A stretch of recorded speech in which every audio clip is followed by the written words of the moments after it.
I think the odds of a U.S. recession are still below 50-50, but I think they're getting close. And I think that does make them greater than they were any time since 2001. Why? Housing is collapsing. Consumer uncertainty is way up as the value of their houses goes down, and their certainty about what their houses are worth go down.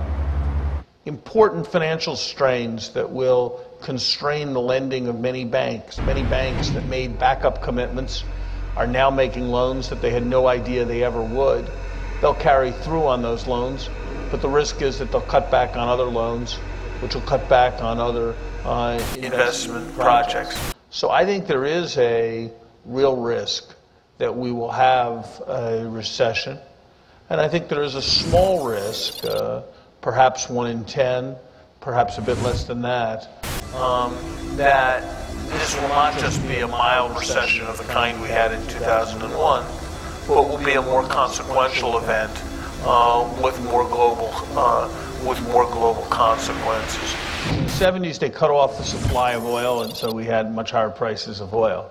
Today, nobody's cut off the supply of oil. It's just the world economy is growing much faster, and that pushes the price of oil up. That's a much more healthy source of high oil prices.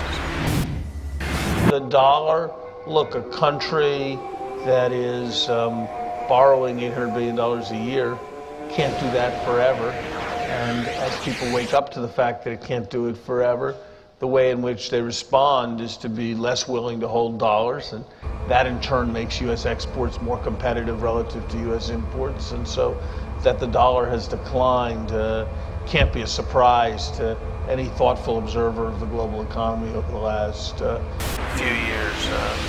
Interest rates reflect the nature of the supply and the demand for capital, and we're running into a period when people are a little less confident, and so there's a little more demand, a little less demand for capital, and there's a little more supply of capital as people rein it in and decide not to spend, and so that all puts some downwards pressure on interest rates, and that's what we've seen over the last few months.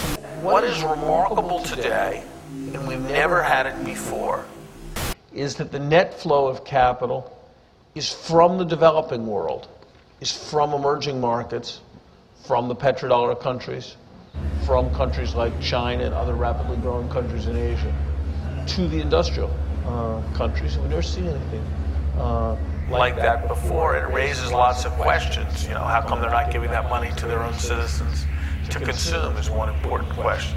And so inevitably they're branching out and diversifying, and that's probably a good thing for them, and it may be a good thing for the world if it allows more capital to flow into risky investments. But it's going to come with some complicated questions. How are we going to feel the day that a foreign government buys the New York Times? How are the British going to feel the day that a foreign government oil company buys their pipeline system? These are all going to be difficult questions that are raised by this accumulation of capital, and I think there's going to be no alternative but providing better fora for discussion than the traditional G7, which probably was the right forum for discussing the international economic issues a generation ago, when they were mostly about the United States, Europe, and Japan, but probably is not the right forum today. You look at rates of internet connectivity, you look at long distance phone charges, you look at port fees, you look at a whole variety of indicators, and Latin America has put more rocks in its harbors than than countries on other continents.